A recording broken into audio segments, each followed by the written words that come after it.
Je passe à mon deuxième invité, Paul Ligeon. Alors dites donc, comment est-ce qu'on devient un spécialiste du Talmud ? Attendez, avant de vous expliquer ça, je voudrais rebondir sur un propos de Pierre Hillard. Allez-y. Les lois noachides, je les ai bien étudiées. Elles sont dans un traité spécial du Talmud. Et c'est très intéressant de faire le parallèle entre le décalogue et les lois noachides. Mais c'est pas notre sujet aujourd'hui. Oui. C'est bon.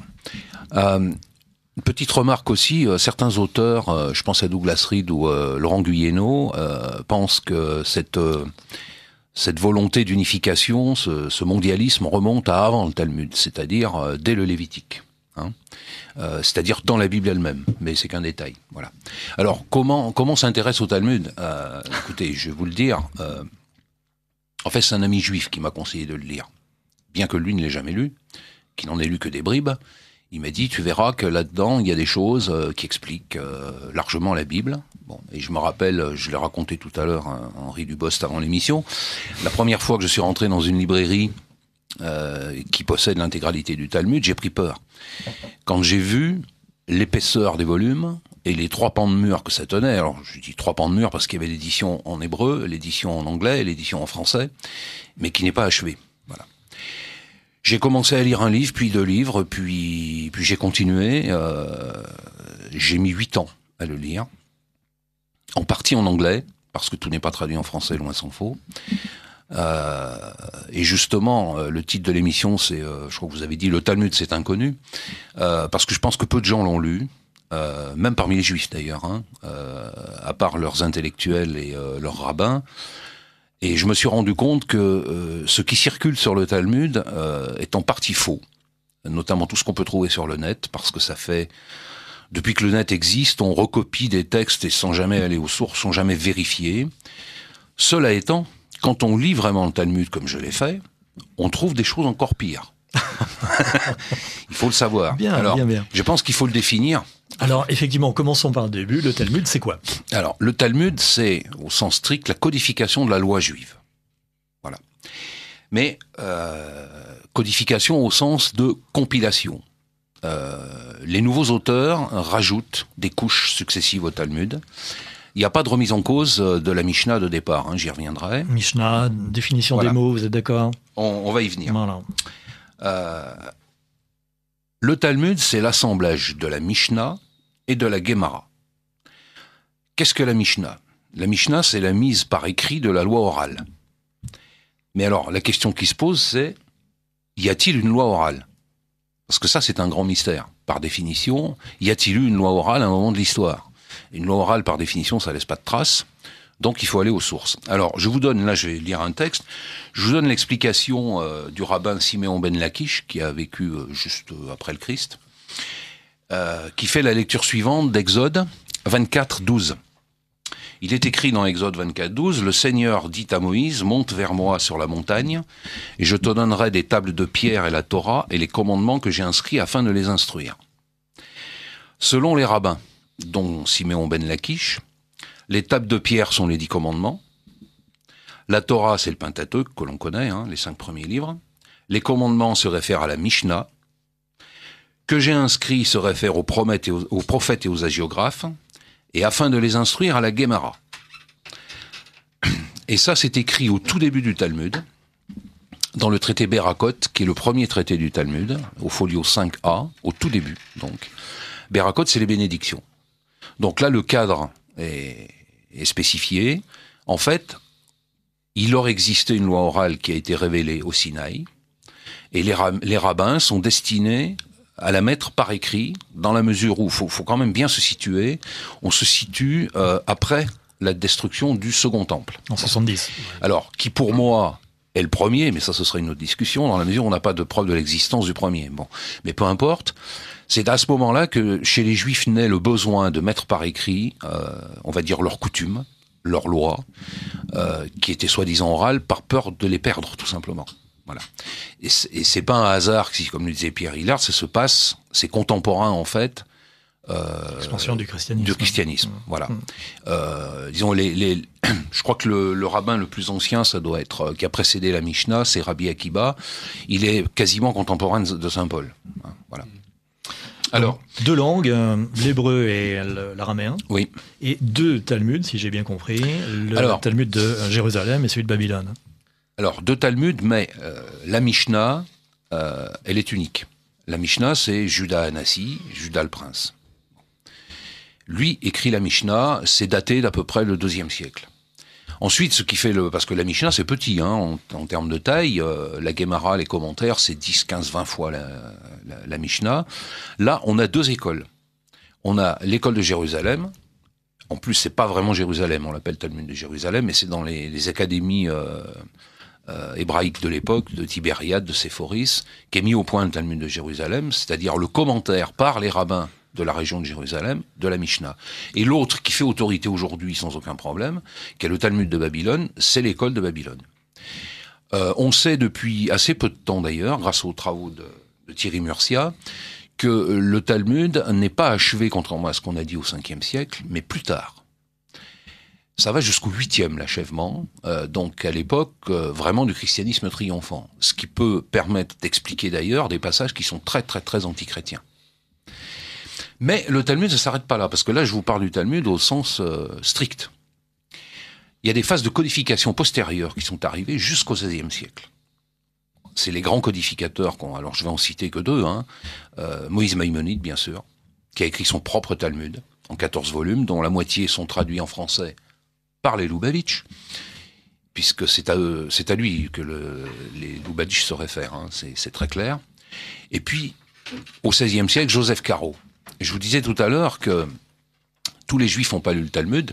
Par contre, tous les juifs, même les juifs modestes, connaissent le Shulchan Arour, qui est l'ouvrage écrit par Joseph Caro, qui donne tout le détail, dans le moindre détail de la vie juive, et c'est encore plus important que le Talmud. Le problème, c'est que, par contre, on n'a pas accès à cet ouvrage, qui n'existe qu'en hébreu, qui n'est pas traduit en anglais, qui n'est pas traduit en français. En français, on n'en a qu'un extrait, qui est ce que les juifs appellent le Kitsur, écrit par un rabbin hongrois qui s'appelle Shlomo Ganzfried, et qu'on peut trouver effectivement dans les librairies. Il y a des passages assez savoureux, notamment sur l'idolâtrie, où là, il est très clair qu'écrit au XVIe siècle, l'idolâtrie, c'est pas les Papous ou les Amazoniens, ce sont les chrétiens. Hein, les polythéistes. Voilà. Bon. Les trithéistes. Vous tenez la taille du Talmud, c'est 63 volumes. C'est assez monstrueux. Ça se distingue en 6 ordres. Alors bon, les ordres, je peux vous les donner. Hein. Le premier ordre, qui s'appelle Zeraïm en hébreu, c'est les semences. Alors bon, on va passer dessus parce que ça n'a pas grand intérêt. Il existe surtout dans le Talmud de Jérusalem. Il témoigne d'une période qui est très très agricole. Hein. Bon. Les 3 ordres les plus importants, les 3 ordres centraux, c'est Moed, les saisons. C'est là où on a le Shabbat. Le Shabbat est un traité fondamental. Hein. Le troisième, un traité entier du Talmud qui s'appelle Nashim, qui est consacré aux femmes et à la sexualité, à la reproduction, d'une manière générale. C'est un ordre qui est énorme, qui est très scabreux par moments, faut le dire. Hein, bon. Et puis, la partie proprement juridique qui s'appelle Nézikine, qui s'appelle les dommages. C'est la loi civile et pénale des juifs croyants. Voilà, un petit peu la structure. Maintenant, je voudrais insister sur le fait qu'on présente souvent le Talmud, rien que le nom est un petit peu curieux. Ésotérique. Oui.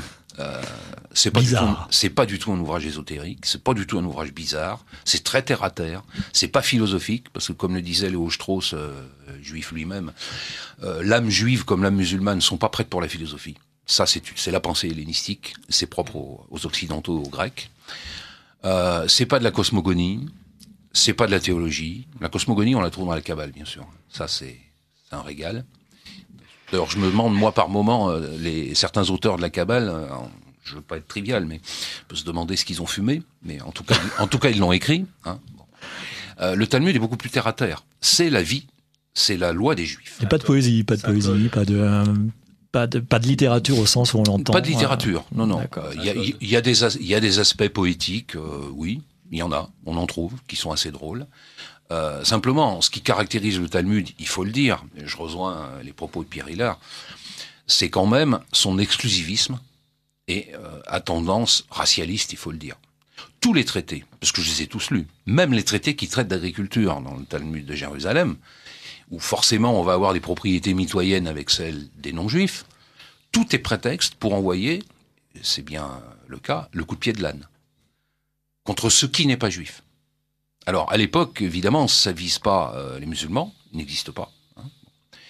Ça vise les autres, mais qui ne sont pas seulement les chrétiens, c'est-à-dire tous les autres. C'est cet aspect racialiste qui est particulièrement prégnant dans le Talmud et qui fait que j'en ai continué la lecture, même si par moments ça devenait un petit peu fastidieux parce que c'est très répétitif. Hein, bon. Jusqu'à arriver au centre du Talmud, qui est donc je vous parlais de l'ordre Nézikide, mais les 2 derniers ordres sont importants aussi, mais ceux-là je les ai lus en anglais, dans la mesure où ils traitent d'une chose qui est fondamentale, c'est la notion de pureté. C'est fondamental parce que qui dit racialisme dit pureté. Automatiquement, on en vient à un moment donné à parler du sang. Du sang, des mains. Bon. Et le sang, d'ailleurs, ça c'est très très important dans le Talmud, parce que il y a le sang au sens de la race, mais il y a aussi le sang de la femme, qui occupe un traité entier, repris par les musulmans d'ailleurs après. C'est le fameux Dachim, alors, c'est ça. Voilà. Alors, le fameux traité, c'est le traité Nida. Hein. Le traité Nida parle de... Moïse Maïmonide, dans le Sefer Kedusha, on a fait un bouquin entier aussi, qui consiste à parler de la façon dont on doit isoler la femme dans ces périodes d'indisposition. Là, on rentre dans des détails sur la couleur du sang, sur le moment où on l'a trouvé. C'est assez effrayant parce que on s'aperçoit que les rabbins étaient obsédés. Alors, comme je le dis souvent, je vous l'ai dit d'ailleurs tout à l'heure, dans le Talmud, on parle essentiellement de sexe, d'argent, de pureté, de messianisme dans le traité Sanhédrin, mais c'est le seul. Et si on enlève tout ça, le Talmud est un livre de poche. Voilà ce qui fait le Talmud. C'est ça, en gros. Hein. Alors, comment les Juifs voient le Talmud eux-mêmes ? Ça, c'est très très important. Pour le Juif un peu cultivé, bien sûr. Hein. Bon, le Talmud a une valeur supérieure à la Torah, c'est indiscutable. Le Talmud l'emporte sur la Torah. Oui. Et dans le Talmud, la Gemara l'emporte sur la Mishnah. C'est-à-dire tous les développements délirants que l'on connaît sont dans la Gemara. Ils ne sont pas dans la Mishnah, ils sont dans la Gemara. Alors, je vais vous citer une phrase d'un chroniqueur du 19e siècle, qui connaissait bien le milieu juif, et qui disait, c'est dans un magazine britannique qui s'appelle Cornhill, en juillet 1873, il dit, reflétant la pensée des Juifs, la Torah est de l'eau, la Mishnah est du vin, et la Gemara est du vin avec du miel. Ou si vous préférez, la Torah est du sel, la Mishnah est du poivre, et la Gemara est le parfum. C'est-à-dire que pour un rabbin, la loi, c'est la Gemara, qui va imposer à sa communauté, parce que, oublions pas, il faut le préciser, Pierre Hillard le disait tout à l'heure pour les musulmans, moi je vais le dire pour les juifs, le rabbin n'est pas un prêtre. Hein. Les prêtres ont disparu avec le temple. Le rabbin, c'est un chef de communauté. Mais dans toutes les yeshivas, dans toutes les écoles juives, on va lire le Talmud. Et certains le lisent intégralement, ceux qui vont vraiment à la yeshiva. Donc, toutes les horreurs qu'on peut y lire, ils vont les lire, ils vont les apprendre. Je ne sais pas si on va avoir un petit peu le temps de lire certains passages, parce que il y en a qui, allez-y, en étant peut-être savoureux. En étant raisonnable quand même. Alors, écoutez, juste un petit passage. Allez, alors, pour donner un petit aperçu à nos auditeurs. Du sel. Auditeurs, voilà, exactement, tout à fait. Et le poivre. Et le parfum après. Oui. Les épices.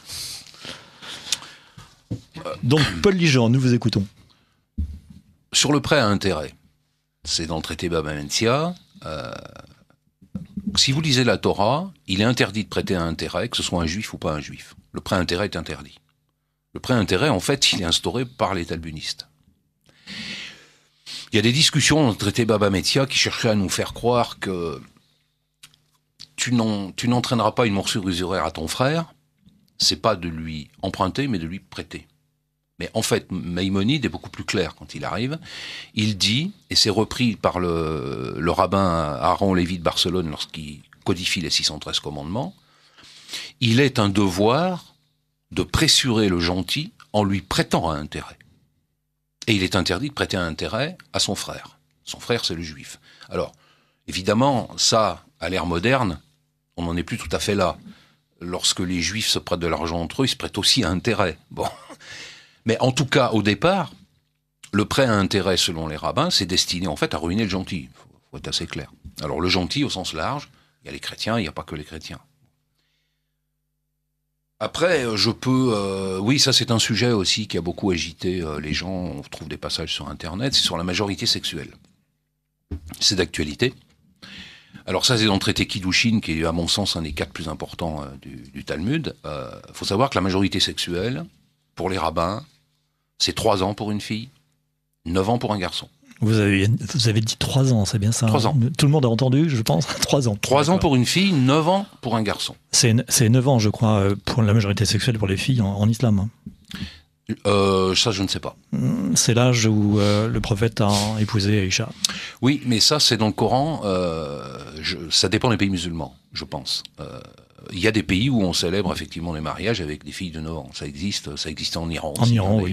Je crois que c'est l'une des premières modifications de la loi iranienne que l'ayatollah Khomeini a mise en place après son accession, après la chute du Shah. Mais le plus intéressant, c'est pas seulement, parce que c'est choquant de voir que la majorité sexuelle est à 3 ans pour une fille, qui donc son père peut la marier à l'âge de 4 ans s'il le veut. Hein. Le plus drôle, entre guillemets, c'est que se passe-t-il lorsqu'une fille de moins de 3 ans est violée? Il n'y a pas de sanction. Il n'y a pas de sanction tout simplement parce que, par un mystère de la nature, la fille en question redevient vierge. Donc, ce qui permet à Moïse Maïmonide d'en conclure que les rapports sexuels d'une fille de moins de 3 ans ou les rapports sexuels d'un garçon de moins de 9 ans sont sans signifiance juridique. Je ne sais pas si vous vous rendez compte de la portée. C'est-à-dire que le concept de pédophilie, comme le concept de zoophilie, parce qu'on a aussi des passages quand même assez ardus, des rapports entre certains individus hébreux et certains animaux, parce qu'on se pose la question de savoir si la semence se conserve, etc. Pédophilie, zoophilie, ce ne sont pas des concepts qui dérangent beaucoup, on va dire, parce qu'en islam c'est un peu la même chose, hein, les religions sémitiques. Ça ne les dérange pas du tout, ça nous dérange nous, chrétiens, etc. Qu'est-ce que je pourrais vous dire? J'aimerais vous entendre sur la place du christianisme dans le Talmud, précisément. Alors, quelle est la place du Christ? Alors, il faut distinguer les deux. La place du christianisme, elle est très importante, mais il n'est pas désigné en tant que tel. Ce sont les idolâtres. Même dans le Kitsur, hein, qui a été écrit au XVIIe siècle et qui s'adresse et que toutes les familles juives ont chez elles, notamment son abrégé, il est très clair que les chrétiens sont visés. Hein. On se moque allègrement du crucifix, des cierges, etc. Bon. Maintenant, en ce qui concerne le Christ lui-même, le personnage, il y a 2 livres qui ont été écrits sur le sujet, hein, je peux les recommander. Le premier, c'est celui de Peter Schaeffer en 2008, qui s'appelle Jésus dans le Talmud, mais qui est en anglais. Il y en a un autre en 2014 qui a été écrit par Thierry Murcia aux éditions Brepols, mais celui-là émane de quelqu'un qui est probablement d'origine juive. Hein. Donc c'est 2 thèses opposées, hein, c'est-à-dire un qui va dire on dit beaucoup de mal de Jésus et l'autre non mais on n'en dit pas tant que ça. Jésus en tant que personnage est peu présent dans le Talmud. On le trouve dans 6 traités à peu près, sous des pseudonymes. On a Yehuda ben Paphos, ou on a Ben Stada. Qui signifie? Ben Stada, c'est celui qui a trompé. Et Ben Paphos? On ne sait pas. On ne sait pas trop. On n'est même pas sûr, d'ailleurs, au niveau typographique, que ce soit la bonne traduction. Simplement, il y a des allusions qui sont parfaitement claires. On y décrit la coiffeuse pour dames, c'est Myriam, c'est la Vierge Marie. Mais ça a été publié en 1999. Il y a un livre spécial sur les passages qui sont censurés du Talmud. Ceux-là le sont, hein, notamment. Qui les a censurés? Alors, les Juifs eux-mêmes les ont censurés pour échapper à la censure ecclésiastique. Hein, bon. Dans les manuscrits, parce que j'en ai vu en reproduction, dans les manuscrits, notamment celui de Munich, qui est le plus dense, hein, on a des passages qui sont blancs. C'est-à-dire on a gratté le papier, puisque c'était des manuscrits, on a gratté l'écriture, à charge pour les rabbins d'en connaître le contenu par cœur pour pouvoir les enseigner dans leurs écoles. Jésus est très clairement visé, mais très clairement, et notamment l'Eucharistie elle-même est visée, puisqu'il est dit que Jésus mourra dans des excréments bouillants. Ça veut dire quoi? les excréments, mais ça c'est une interprétation de Peter Schaeffer, hein, les excréments de ses disciples, suite à l'Eucharistie. C'est logique, on mange le corps du Christ. Ah oui. Donc l'attaque, elle est très directe, Oui, en effet. très feutrée, mais elle est bien présente. La seule chose que je regrette, c'est que ce livre ne soit pas traduit en français, parce qu'il est vraiment très bien. Et Peter Schaeffer est quelqu'un de sérieux, hein, c'est un universitaire américain. Thierry Murcia a écrit un livre pour lui répondre, mais bon. Donc, Jésus en tant que tel est peu présent dans le Talmud. Les chrétiens, ils sont partout. Hein. Partout. Et nommément désignés, ou c'est les idolâtres, Les idolâtres, les nazaréens, ça arrive assez souvent. Les nazaréens, oui. Ça, c'est... Bon, on sait qui c'est. Dans les écrits les plus anciens du Talmud, on les appelle les minimes. Mais minimes, ça ne veut pas dire grand-chose, parce que les minimes sont les hérétiques. Or, chez les juifs, il y avait des hérétiques aussi, hein, commencé par les zélotes. Bon. Petite précision que je n'ai pas donnée en débutant, ce sont les pharisiens qui croient à l'existence d'une loi orale, et uniquement eux. Sauf que c'est eux qui ont pris le pouvoir. Les Sadducéens n'y croyaient pas. Les Karaïtes, qui étaient quand même la majorité de la communauté juive au XIe siècle, ne croyaient pas non plus à la loi orale. Le problème, c'est que ce sont les pharisiens qui l'ont emporté. C'est eux qui écrivent le Talmud. Judas Anassi est un pharisien. Hein. Bon. C'est les pharisiens qui ont fait condamner le Christ. Maintenant, j'en profite pour faire une transition avec ce que disait Pierre Hillard à propos de Gershom Scholem. Il faut faire attention avec les auteurs juifs, parce que parfois, et je pense que c'était un peu le cas de Scholem, qui était un révolutionnaire dans l'âme, ils attribuent des relations où ils s'attribuent à eux-mêmes des choses qu'ils n'ont pas forcément faites. Je vais vous donner un exemple. Dans le traité Sanhédrin, il est très clair, on explique que les Juifs ont lapidé Jésus. C'est pas vrai. Ils n'ont pas lapidé Jésus. Ils en ont peut-être rêvé, mais ils ne l'ont pas lapidé, et c'est les Romains qui l'ont crucifié. Certes, à l'institution du temple, à l'instigation du temple et des pharisiens, mais c'est pas eux qui l'ont fait. Ce qui veut dire qu'ils auraient aimé le faire. Il faut faire attention, et là-dessus, on parlait tout à l'heure, je ne sais plus si on en a parlé dans l'émission, mais quelqu'un comme Moshe Hidel est quelqu'un qui, justement, qui est venu après Gershom Scholem, remet un petit peu d'ordre dans la maison. Il faut remettre un petit peu les choses à plat, et puis surtout ne pas exagérer certaines constatations qu'on a pu faire, parce qu'elles sont très très relatives en fait. Voilà. Vous serez d'accord pour que nous passions aux attaques contre le Talmud à partir du XIIIe siècle? Il y a eu un certain nombre de disputatio, c'est comme ça qu'on disait en latin. Et j'en ai relevé un certain nombre. Je suis surpris du fait que tous ceux qui portent le fer contre le Talmud, enfin beaucoup, sont des juifs convertis. Tout à fait. Mais je pense à Nicolas Donin, je pense à Pablo Cristiani, je pense à un monsieur qui s'appelait Geronimo de Santa Fe, c'est un nom de western, mais il a existé apparemment, et à Johannes Pfefferkorn en particulier. Voilà. Tous juifs et convertis. Je pense qu'il y a une explication, c'est que justement, au départ, ils sont de confession juive, ils connaissent le Talmud, ils savent lire l'hébreu, ce qui n'était pas du tout le cas des ecclésiastiques à l'époque, chrétiens. Et donc c'était un apport essentiel d'avoir des convertis qui, eux, connaissaient parfaitement le texte. Donc c'est pas tellement étonnant, ça. Je peux rajouter Pierre Hillard, très nous court, vous écoutons. Très intéressant ce que vous dites. Au sujet des conversions de juifs au catholicisme, il faut faire quelquefois attention, parce que vous avez de vraies conversions, mais quelquefois, certaines ne sont pas toujours très nettes. Bon, par exemple, l'exemple de l'ex-rabbin Drac, qui s'est converti au catholicisme. Seul Dieu peut connaître la conversion, si elle est véritable ou pas, mais par exemple, le rabbin Drac a diffusé en tant que catholique une fausse information, c'est une bonne cabale chrétienne. Il n'y a pas de bonne cabale chrétienne, le dépôt de la foi est clos avec Saint Jean. Rien ne peut être enlevé, modifié. Et il a laissé entendre qu'il y avait une mauvaise cabale, mais une bonne cabale chrétienne, et il ne faut pas tomber dans ce piège qui peut donc troubler le catholicisme. J'en profite, puisque vous venez de parler du rabbin Drac, je voudrais vous faire une petite citation de lui. Il nous cite un traité apocryphe du Talmud, c'est-à-dire un traité qui a été rajouté au Talmud après, qui est le traité Kala. Un petit mot d'humour, pour terminer. Oui.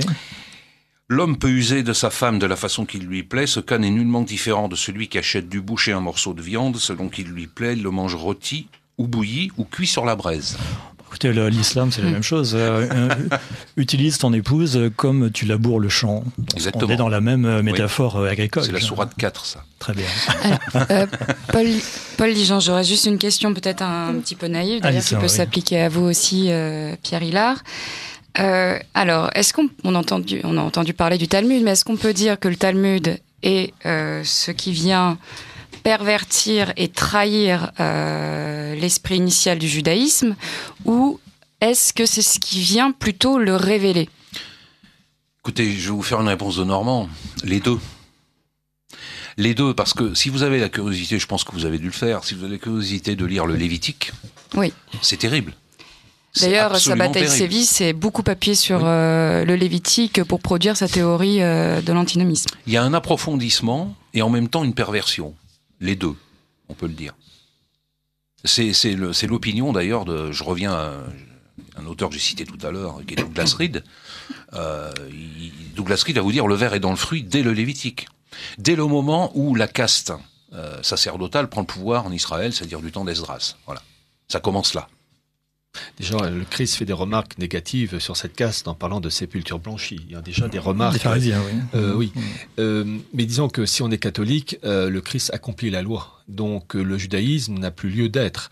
Et donc il y a eu ce nouveau judaïsme qui est apparu, en gros, à partir de l'encens, et qui s'est construit en opposition au catholicisme s'installant dans l'Empire romain, 313, Constantin, etc. Donc, on ne peut pas dire judéo-chrétien, c'est impossible, quand on est catholique. Ça, je suis d'accord. Impossible. Pierre Ligeant, judéo-chrétien, ça n'a pas de sens. Oui, Pierre Ligeant, nous allons être obligés de clore notre entretien. Merci d'avoir accepté mon invitation au micro de Radio Courtois.